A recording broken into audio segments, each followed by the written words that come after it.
All right, what's up? Welcome back to another video. Today we're going to be covering the third fight of the main card ahead of UFC 250 that will take place in the Apex facility in Las Vegas between Aljamain Sterling and Cory Sandhagen.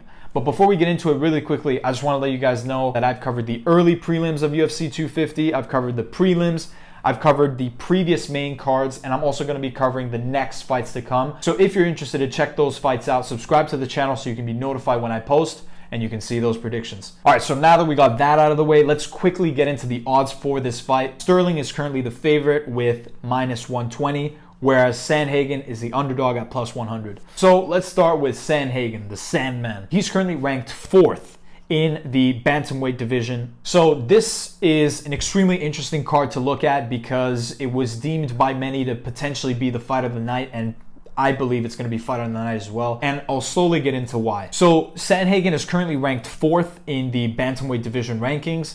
A win against Sterling, who's ranked 2nd, could be incredible news for him. Sandhagen currently has a record of 12-1. His winning rates have also been extremely dynamic.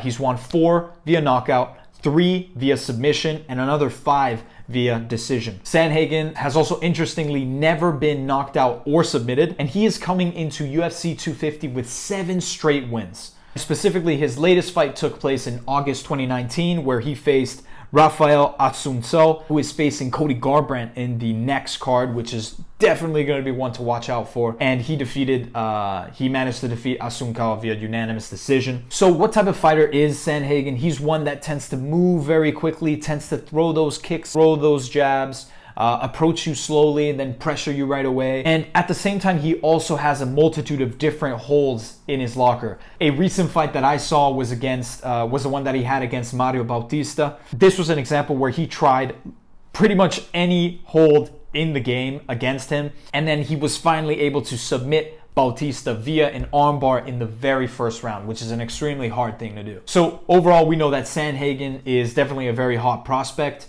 But he is fighting against the current 2nd place fighter in the bantamweight division, being Aljamain Sterling. Sterling has a record of 18 wins and 3 losses. He's won 2 via knockout, 7 via submission, and 9 via decision. So this is a fighter that's going to go the distance most likely, or put you in a submission. He's not the type of guy that's going to lunge over and knock you out. If he does, I'd be very surprised, and that'd be an extremely cool fight to watch. He is coming into UFC 250 with a 4-fight win streak. His last fight that he won was in June 2019 against Pedro Munoz, where he won via a decision. Now, we've talked about the odds, we've talked about the 2 fighters. I'm going to be taking a little risk here. I believe that Sandhagen is going to win this fight. Yes, he's 4th.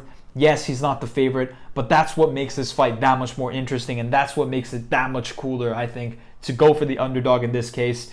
We saw recently what happened with Tyron Woodley and Gilbert Burns. We saw the ring rust that took place between Tyron Woodley. Gilbert Burns capitalized on it. He went from being 6th to now being number 1. Woodley slid down the rankings, as we discussed in the last video that we made. I'm opting for the same thing to happen in the favor of Sandhagen. And yeah, I think it'd be very, very cool and very good for Sandhagen's career to snatch this victory, whether it be via unanimous decision, which I think is the most likely to take place, or via submission. That could also be possible. But yeah, that's how I think it's going to go. I think the Sandman's going to take it. But I'm also interested to know what you guys think. Do you guys think that Sandhagen has it in the bag? Or will a fighter as good as Sterling, who's ranked 2nd, just have another victory and push his victories to 19 overall?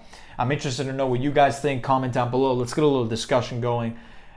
If you've made it this far, I want to let you guys know again that I will be covering the next fights of the main card that will take place. We got Cody Garbrandt, we got Amanda Nunes. Those will be extremely interesting fights to look at. If you're interested, subscribe to check those out. And if you do subscribe and I see you guys in the next one, then I'll see you guys in the next one.